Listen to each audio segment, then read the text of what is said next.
शिवराज जी की सरकार नंबर 1 पे पहुंच गई हमारे एससी एसटी ओबीसी के साथ साथ अल्पसंख्यक समाज पर अत्याचार करने में। शिवराज जी की सरकार नंबर 1 पर है हमारी बहन बेटियों पर अत्याचार करने में। ये बीजेपी की सरकार इतनी बेशरम है कि जब इनकी गृह मंत्री से पूछा जाता है कि यहाँ पर इतना आतंक क्यों है, तो उनका जवाब आता है कि भाई यहाँ की पुलिस हर केस दर्ज करती है, इसलिए यहाँ पे क्राइम ज़्यादा लगता है। साथियों, जब कोई आदमी ये सफाई दे तो सिर्फ 2 चीज़ें सामने आती हैं। पहली तो या तो हम सब पे वो उस पद पर बैठ के बहुत बड़ा एहसान कर रहे हैं, या फिर वो आदमी बहुत ही बड़ा बेवकूफ़ और निहायत ही गधा है। दोनों ही मामलों में साथियों उस आदमी को पद पर बैठने का कोई हक नहीं, और जिस मुख्यमंत्री की सरकार में ऐसे काम होने लगे उस मुख्यमंत्री को भी उस सत्ता पे बैठने का कोई हक नहीं। बीजेपी घबराई हुई है और उन्होंने अपने केंद्र मंत्री को यहां पर चुनाव लड़ने के लिए भेजा है, पर यहां शायद वो भूल गए हैं कि बसपा ने यहां पर 2 बार मुख्यमंत्री को हराकर वापस भेजा है, तो ये केंद्र मंत्री आपके सामने कुछ नहीं। और साथियों, कांग्रेस तो इतनी नालायक है कि बेचारों के पास इतने साल सत्ता में रहने के बाद भी आपके बीच आकर कुछ काम बताने को नहीं है। साथियों, जब बाबा साहब भीमराव अंबेडकर जी ने भारत का संविधान लिखा था तो वह एक समता मूलक समाज की स्थापना करना चाहते थे, और बाबा साहब डॉक्टर भीमराव अंबेडकर जी ने लोकतंत्र की कुछ इस तरह व्याख्या की थी।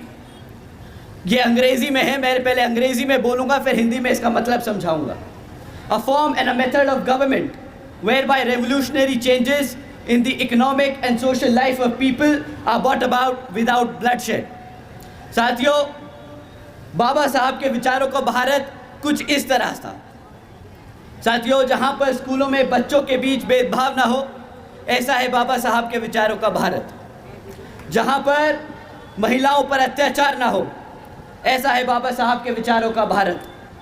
जहाँ पर हर जाति और धन को बराबर का सम्मान मिले, ऐसा है बाबा साहब के विचारों का भारत। परंतु साथियों, हमारे एमपी में बीजेपी की सरकार संविधान के हिसाब से नहीं बल्कि कुछ मनुवादी सोच रखने वाले लोगों के हिसाब से चल रही है। साथियों, श्रीमती भारती कसडेकर जी और उनके परिवार के बारे में आप सभी जानते हैं कि किस तरह इनके परिवार के 5 सदस्यों की हत्या कर दी गई। परंतु साथियों, हैरानी की बात इन 5 लोगों की हत्या नहीं, हैरानी की बात तो यह है कि जब श्रीमती भारती जी 200 किलोमीटर पैदल चलकर अपने ही समाज के गवर्नर से मदद मांगने पहुंची तो गवर्नर साहब ने उनसे मिलने से ही इनकार कर दिया। जिस सरकार में अपने ही समाज के लोग मदद करने से इनकार कर दे, वो सरकार के बारे में मैं क्या ही कहूँ।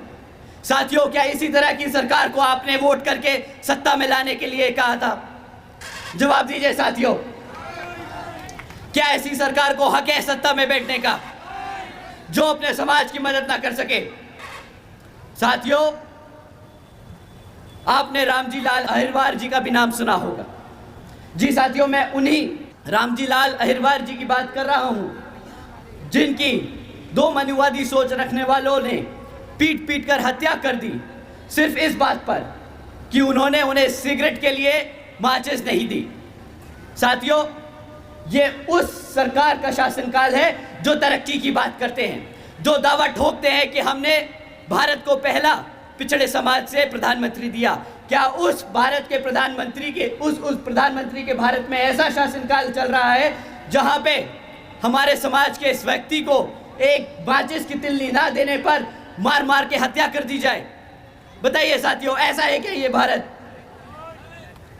साथियों, अभी 4 दिन पहले की बात है, आप सबने सुना होगा कि किस तरह एक 15 साल की बच्ची का बलात्कार कर उस उज्जैन की सड़कों पर फेंक दिया मरने के लिए।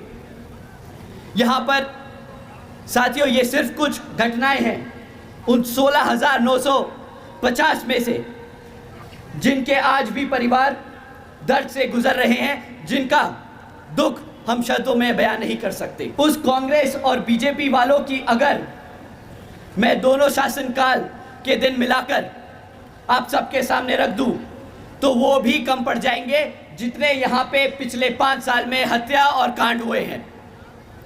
पर अब और नहीं साथियों, अब कमलनाथ जी और शिवराज जी को ना हम भूलने देंगे और ना हम उन्हें कभी बता देंगे। हम उन्हें बता देंगे कि पिछले 5 साल में 16,950 से हमारे परिवारों के सदस्यों के अत्याचारों का बदला हम मध्य प्रदेश की हर एक विधानसभा पर बसपा का परचम लहरा कर लेंगे। साथियों, शिवराज जी ने वादा किया था बहुजन समाज को प्रतिनिधित्व देने का। साथियों, शिवराज जी ने वादा किया था हर वर्ष 10 लाख नौकरियां देने का। साथियों, शिवराज जी ने वादा किया था सरकारी कॉलेजेस में मुफ्त शिक्षा देने का। साथियों, आज मैं आप सबसे पूछता हूं, क्या उनमें से कोई भी वादा पूरा हुआ? कोई भी वादा पूरा हुआ? साथियों, उन वादों को तो ना ही पूछे तो अच्छा होगा, पर जो काम इन्होंने हर करके दिखाए हैं वो काम मैं आपके सामने एक बार रख के दिखाता हूं। शिवराज जी की सरकार नंबर 1 पे पहुंच गई पूरे भारत में हमारे बुजुर्गों पे अत्याचार करने में। शिवराज जी की सरकार नंबर 1 पे पहुंच गई हमारे SC, SC, OBC के साथ साथ अल्पसंख्यक समाज पर अत्याचार करने में। शिवराज जी की सरकार नंबर 1 पर है हमारी बहन बेटियों पर अत्याचार करने में। साथियों, ये बीजेपी की सरकार इतनी बेशरम है कि जब इनकी गृह मंत्री से पूछा जाता है कि यहाँ पर इतना आतंक क्यों है, तो उनका जवाब आता है कि भाई यहाँ की पुलिस हर केस दर्ज करती है, इसलिए यहाँ पे क्राइम ज़्यादा लगता है। साथियों, जब कोई आदमी ये सफाई दे तो सिर्फ 2 चीज़ें सामने आती हैं। पहली तो या तो हम सब पे वो उस पद पर बैठ के बहुत बड़ा एहसान कर रहे हैं, या फिर वो आदमी बहुत ही बड़ा बेवकूफ़ और निहायत ही गधा है। दोनों ही मामलों में साथियों उस आदमी को पद पर बैठने का कोई हक नहीं, और जिस मुख्यमंत्री की सरकार में ऐसे काम होने लगे उस मुख्यमंत्री को भी उस सत्ता पे बैठने का कोई हक नहीं। तो साथियों, आज इन्हीं हरकतों की वजह से बीजेपी घबराई हुई है और उन्होंने अपने केंद्र मंत्री को यहां पर चुनाव लड़ने के लिए भेजा है। पर यहां शायद वो भूल गए हैं कि बसपा ने यहां पर 2 बार मुख्यमंत्री को हराकर वापस भेजा है, तो ये केंद्र मंत्री आपके सामने कुछ नहीं। तो साथियों, अब समय आ गया है इस बेकार सरकार को जवाब देने का। साथियों, इस चुनाव में आपको इनके खिलाफ वोट डालकर बसपा को विजय बनाना होगा। और साथियों, कांग्रेस तो इतनी नालायक है कि बेचारों के पास इतने साल सत्ता में रहने के बाद भी आपके बीच आकर कुछ काम बताने को नहीं है। आती है हर 5 साल में एक मैनिफेस्टो जारी करती है और फिर भूल जाती है। और उसके पास सबसे दूसरा बड़ा हथियार क्या है? हमारे को रोकने के लिए, हमारे साथियों को गुमराह करने के लिए कि बीएसपी बीजेपी की बी टीम है। वो ज़्यादा से ज़्यादा बस यही बोल सकते हैं। साथियों, ये आपको गुमराह करने के हथकंडे हैं और कुछ नहीं। इनके इस हथकंडों से आपको घबराना नहीं और आपको बिखरना नहीं। सरकार से वो बेचारे घबराते हैं, वो घबराते हैं इस बात से कि अगर बीएसपी सरकार में आ गई तो यहाँ पर भी हमारे SC, ST, OBC एवं अल्पसंख्यक समाज के साथ साथ सर्व समाज में से गरीबों और कमज़ोरों वर्ग की भी उसी तरह इज्जत और सम्मान से के साथ जीवन व्यापन हो पाएगा जिस तरह से यूपी में पिछले 5 साल में रहा जब बहन जी का शासनकाल था।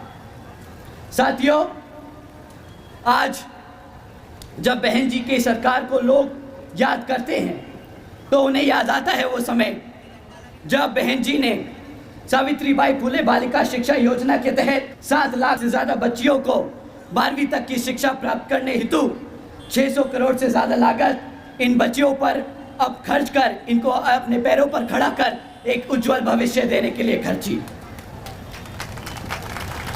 साथियों, उन्हें याद आता है वो समय जब बहन जी ने देश में पहली बार सरकारी कॉलेजेस के स्टूडेंट हॉस्टल्स में अन्य पिछड़े वर्गों के छात्रों के लिए 27% आरक्षण की व्यवस्था तय की। साथियों, उन्हें याद आता है वो वक्त जब बहन जी ने महामाया गरीब बालिका आशीर्वाद योजना के तहत 3,25,000 बच्चियों के लिए 1-1 लाख रुपए देने का काम किया, जिस योजना के तहत बहन जी ने 3,250 करोड़ रुपए अपनी बच्चियों पर खर्चने का काम किया। साथियों, साथ ही साथ बहन जी ने सरकारी नौकरियों के साथ साथ सरकारी ठेकों में आरक्षण की व्यवस्था लागू की। और साथ ही याद करते हैं वो समय कि किस तरह बहन जी ने सरकारी नौकरियों की भर्ती पर लगी रोक को हटाकर बहुजन समाज के साथ साथ सर्व समाज के सभी जरूरतमंद लोगों को नौकरी देने का काम किया। साथियों, बहन जी ने प्रदेश में व्यावसायिक technical institutions, engineering colleges, polytechnic एवं इंडस्ट्रियल ट्रेनिंग इंस्टीट्यूट्स में अन्य पिछड़े वर्गों के लिए 27% सीटों की आरक्षण तय की। साथ ही साथ बहन जी ने कृषि एवं संबंधित कार्यों में मिनिमम वेजेस को 55 रुपये से बढ़ाकर 100 रुपये प्रतिदिन करने का काम किया और अन्य पिछड़े वर्गों के लोगों के लिए क्रीमी लेयर की वार्षिक आय सीमा 3 लाख रुपए से बढ़ाकर 5 लाख रुपए कर दी। साथ ही साथ बहन जी ने गन्ना खरीद के दाम दुगने कर दिए। आदरणीय बहन जी ने अपने शासनकाल में 90,000 से अधिक शिक्षकों को सरकारी नौकरी दी, 1 लाख से अधिक सफाई कर्मचारियों को भर्ती किया, 2 लाख से अधिक जवानों को पुलिस फोर्स में भर्ती किया। और साथियों, बहन जी ने काम अपने 5 साल के शासनकाल में इस कदर किए ताकि हमारे समाज के लोगों को अपना प्रदेश छोड़कर जाने की ज़रूरत ना पड़े अपना पेट पालने के लिए। तो साथियों, हमें बाबा साहब के बताए रास्ते पर चलकर, मान्यवर साहब के बताए तरीकों का इस्तेमाल कर और बहन जी के बेबाक अंदाज को अपनाना होगा दिल और दिमाग से।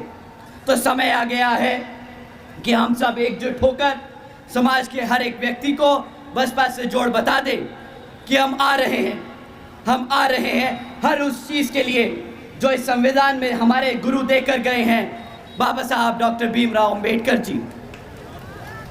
साथियों, इन्हीं कुछ बातों को ध्यान में रखकर बीएसपी ने जीजीपी के साथ गठबंधन कर यहाँ पर चुनाव लड़ने का निर्णय लिया है।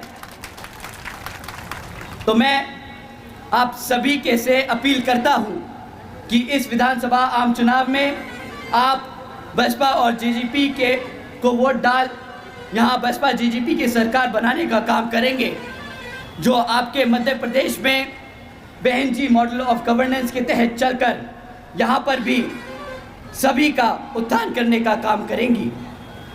अंत में एक बार दोबारा से मैं यहाँ मौजूद सभी माताओं, बहनों, बड़े बुजुर्ग, हमारे युवा साथी, हमारे यहाँ पर आए मीडिया बंधु, आप सभी का मैं तहे दिल से धन्यवाद करता हूँ। जय भीम, जय भारत।